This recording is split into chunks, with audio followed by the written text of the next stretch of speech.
pretty plain, but lights on my face, my makeup's already done, my hair's all over the place because it's in the end of the day, but it's fine.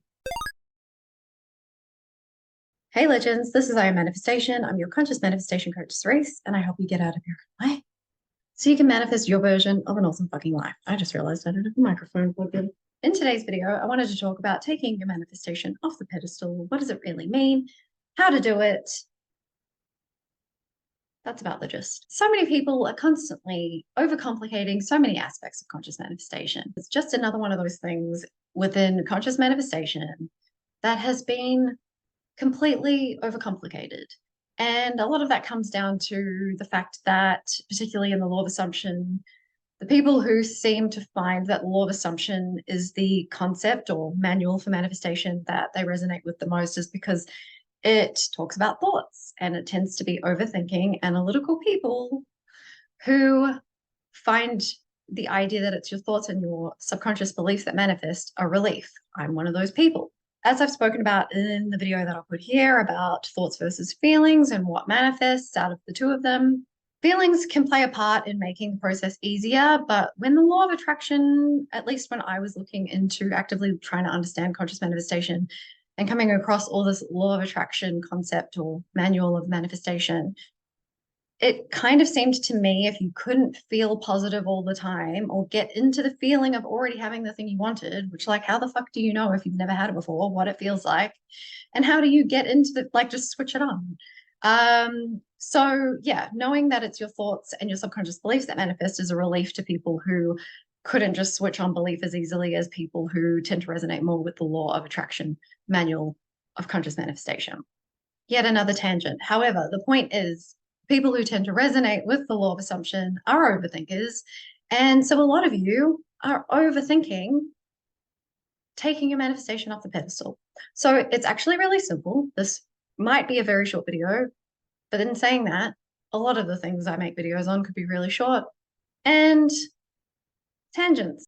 So all you really need to do to take your manifestation off the pedestal is to focus more on you, on yourself. Now, what I do want to say is it doesn't mean that you don't have, like, not to think of your manifestation at all. That would defeat the purpose of the law of assumption, right? And it doesn't mean that it doesn't mean you can't think about it. It doesn't mean that you have to not want it, etc., etc. It just means not expecting your source of happiness to come from this thing, situation, or person that you're manifesting in. Because, and look, I'm all for law of assumption. I'm all for we can have whatever the fuck we want. You can have whatever the fuck you want. I'm not saying that you wanting that is a bad thing or anything like that. But for the most part, people want that thing, person, or situation because they think that having that will give them a certain feeling. So a really easy way to make the process so much easier, because we're all about cheat codes here, cheat codes that I had to learn the hard way after following the advice of other law of assumption coaches who have been doing this for years and years, who just talk about the thoughts piece, even though the thoughts aren't the whole picture. They're the seed to manifestation, but there's ways of making it easier, more enjoyable, get into the state more efficiently, etc. That's what I teach. You might be thinking, so how do I focus more on me and still be thinking in line with already having my manifestation? Easy. I'm getting there. Give me a moment. So if you follow me on social media at all, which will be linked in the description below, as well as all my other information on coaching, freebies, free resources, the solid self-concept waitlist for 50% off unreleased, plus an extra amazing bonus, no obligation to buy, down there, go check it out. You'll hear me talk about the cheat codes to conscious manifestation, which are self-concept, obviously. And I know there's plenty of law of assumption coaches talking about self-concept, but I talk about it a little bit differently in the sense that it's not just the story you tell about you, your world, the people in your world, and you in relation to all those things, but it's also how you treat yourself is how everyone else treats you. Everyone is you pushed out, that counts, right? But on top of that, doing nervous system regulation work. A lot of you don't realize that you're anxious and you're running on survival mode because we're used to it in this day and age. Our primal brains have not evolved to catch up with the level of technology and civilization that we're at the moment. So just the notification pings going off all the time and traffic and people like there being like lots of people in an enclosed space and all those things, those were very rare occurrences. Well, some of them didn't occur 100 years ago, and in terms of like a lot of people being in one space, it wasn't as compacted as it is now. There's plenty of other things that contribute to the survival mode thing, but because so many of us are running on that constantly, we don't realize that we're actually anxious or in survival mode, however you want to refer to it, because we're just in that constantly. And when you're in that constant state of anxiety, you don't notice the anxiety come up when your mind is sending the signal to your body to steer you away from this. Okay. So the point of me saying all that, because there's usually a purpose, is that even if you don't think that you're anxious, I would recommend doing some nervous system regulation work anyway, because then you'll feel the calm, and then you'll know, for a lot of you at least, that you actually were running on higher anxiety or anxiety at all without realizing, survival mode without realizing. And what that does is helps you less obsessively think about the thing you want. It's not bad to think about the thing you want, but you won't be thinking about it out of fear that if you're not thinking about it, you won't get it. Okay. Because that's not really how it works. You will be calmer. You'll act less rash. That's a word. You'll act less rash in situations where your manifestation is concerned. You'll, again, notice that twinge of anxiety come up when your mind is trying to steer you away from things that aren't in line with your manifestation. You'll naturally think less about the when, the how, and the middle altogether, and you'll more easily be able to go to the end goal, living from the end. You can manifest in steps. However, keep in mind that that's usually like 99.9% of the time not going to be the most efficient route to your manifestation, because we can never conceive the most efficient route to our manifestation, because manifestation is not logical, and we would usually try to put the pieces together in a logical way. When you're able to think from the end goal as if it's already happened, so a scene, whether you visualize, script, affirm, etc., hear a conversation in your mind that suggests that the thing that you want to happen has already happened. When you can do that, you're putting the destination in your metaphorical Google Maps and allowing your world to work out the most efficient route and take you there. But when you manifest in steps, changing analogies slightly, or metaphors, they're similar enough that I can use those interchangeably, I'm sure. Adding stops to your Uber ride, right? So it's going to take longer to get to your end destination when you're manifesting in steps. So that's not necessarily going to make it take a whole lot longer, right? But if you can go to the end with less anxiety more easily, then you're allowing it to happen via the most efficient route, the path of least resistance. And you're just less concerned with micromanaging the middle or what's happening right now, like making sense in the way of your manifestation and all those sorts of things. Like you just are a lot calmer about circumstances, and find it easier to go with the circumstances don't matter mantra of conscious manifestation. So we've covered self-concept, which you should hopefully know a decent amount by now if you're not brand new to the law of assumption, but I can definitely make a video on that going into more detail. Nervous system regulation. We're talking things like EFT tapping, breath work, cold plunges, cold showers, dipping your face in icy cold water, singing and humming, if that's your thing. I sing around the house all the time. That creates vibration that calms the nervous system, things like that. And then the third cheat code is doing things you enjoy. So many of you, when you come across the thing that you want, whether you've had it before and not been able to hold on to it, or you haven't been able to have it before, totally forget about all the things that you used to do in your life that you enjoyed, that you liked, your hobbies. You forget about like learning new things and picking up new hobbies. I just recently bought, I told you guys in one of the previous videos, bought a ukulele. I've already learned my first song. So many of you forget about the things that you enjoy in your life already because you're focusing so much on the seeming lack of this thing that you want when it's already yours, but you're creating that it's not by focusing on the seeming lack of it. So when you're doing things you enjoy, you automatically feel good. You're automatically not thinking as much about the thing you want, which is not a bad thing, because when it naturally pops into your mind, you can address those thoughts.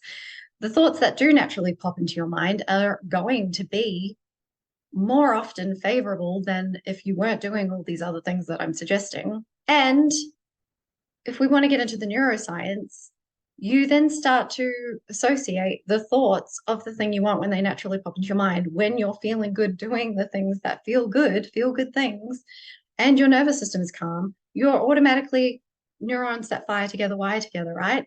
Associating the good feeling with the thoughts of the things that you want. So, can you do that just by thinking about it? Yeah, sure, you can. Law of assumption, right? Most law of assumption coaches will say you don't need to do anything else. You don't need to get into the feeling of blah, blah, blah, blah, blah. You don't, but feeling good in general is definitely going to make the process easier. You can definitely affirm through feeling shitty, through anxiety, through an out of whack nervous system. But the thing is, so many people are going to get burnt out or unwell mentally and or physically, or just allow so much doubt to creep in because their nervous system's out of whack and they're not doing things that they enjoy, that they end up giving up before they actually manifest the thing that they want. So even if you're of the frame of mind where you're maybe a bit newer to the law of assumption, or you're listening to the coaches who are like, you only need to do your thoughts. Law of assumption, yeah, you only need to, but why would you not? Why would you risk getting to the point where you burn out, get unwell mentally and or physically, or just give up because all the doubt is too much and you can't counteract it all because your nervous system's out of whack and you're not doing things that you enjoy, because you're here to enjoy your life, right? And you can enjoy your life without that one particular thing that you want, whilst you're shifting into the reality where you have that thing. Why would you not do the things that make the process easier or can prevent you from getting to the point of giving up and not getting it at all? That just doesn't make sense to me. And it might sound like a lot of things to do on top of your thoughts, but it's not going to be, because it's going to lessen the obsessive thoughts, which means you'll have less thoughts, less opposing thoughts to have to counteract. You'll naturally have more positive thoughts in line with your manifestation. You'll have less when and how and middle things popping up for you to try and work out. You'll more easily be able to go to the end without creating as many detours. Like, to me, it just makes sense to do it. And you're just going to feel like it's just going to be a much nicer process than sitting at home, not enjoying anything until this thing that you want comes in, which if you haven't done your self-concept work and your nervous system's out of whack, et cetera, it's fucking et cetera, you're not going to be able to hold on to the thing that you manifest in, because you're still going to be acting from that out of whack nervous system, from a place of someone who has nothing else going on in their life except for the thing that they've manifested in, which is eventually going to push it away because you're putting all the pressure on that to give you all the happiness that if you gave yourself a little bit of, that would start to overflow into your world, project out into your world. If you filled your own cup with things you enjoyed, that wouldn't happen. Okay. So that's really, like, it's not, I've said a lot of things, but they're really easy things to do. And they make the thoughts part so much easier. They make it so much more enjoyable. And really, that's how you take your manifestation off the pedestal. You focus more on you, doing the things you enjoy, and then just addressing the thoughts of the thing you want as they naturally pop into your mind. I've had clients who have fought me on this for a while. And then when they finally started doing those things, the movement was like a flood. Okay. So if that's not enough, like, I shouldn't have to tell you that for you to go, actually, you know what? I'd really like to do the thing that makes it easier and more enjoyable, blah, blah, blah.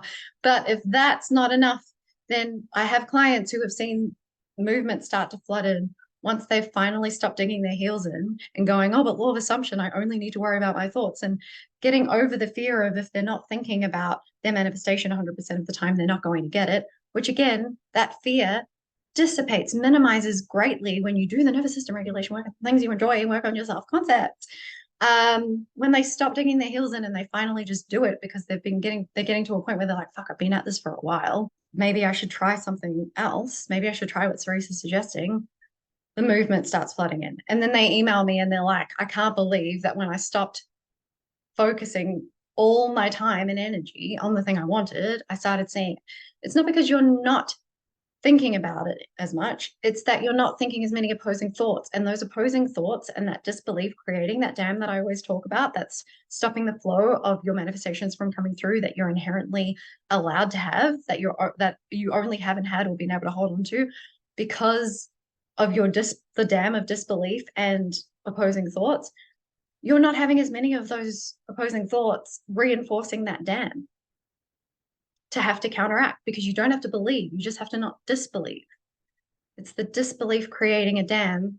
You naturally have that flow of the things you want coming through, and you're stopping it by not doing the things that make it easier for less opposing thoughts, when and how, and all those things I've talked about to come up. So that's how you take your manifestation off the pedestal. You focus on you, and that's naturally how you put yourself on the pedestal. You do the things that make you happy now. Take advantage of the things in your life that make you happy now. Stop relying on that manifestation thing, person, or situation to be your sole source of happiness in your life. Okay, I'm going to leave that there. Let me know about the lighting situation if you prefer it. Obviously, the camera quality is still not that great because I'm using a laptop still. Let me know. And if you'd like to help me on my mission in a way that costs you nothing to help as many people as possible on a free platform, it'd be super appreciated if you could like, share, comment, and or subscribe. You know, I hate asking, but that's how this free platform shit works. Thank you for being here. As always, you're a fucking legend. Don't you ever forget it. And until next time, have a good one.